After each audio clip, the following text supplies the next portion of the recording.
大家好，我是蔡小诺。今天我们要做什么？就是这个玩具的开箱。今天要做的开箱就是地表上最强的好男人是谁呢？就是蜡笔小新里面的野原广志。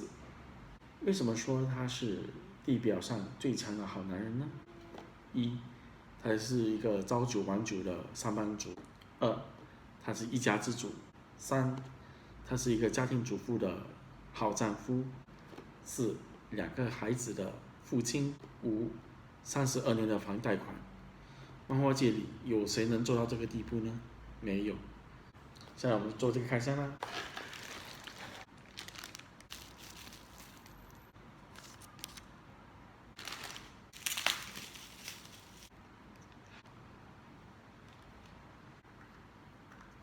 组装非常简单，蛮帅气的，基本上我觉得是蛮不错的。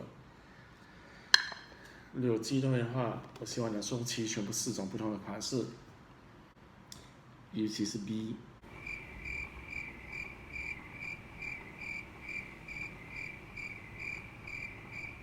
靴子的部分呢是做的蛮精致的，很有皮质的这个质感。领带呢是用比较软性的这个塑胶制作。胡渣。今天的开箱就到此为止，希望大家会喜欢。如果喜欢我的影片的话，请给我一个赞、留言、分享，还有最重要就是订阅我的频道哦。再见了，拜拜。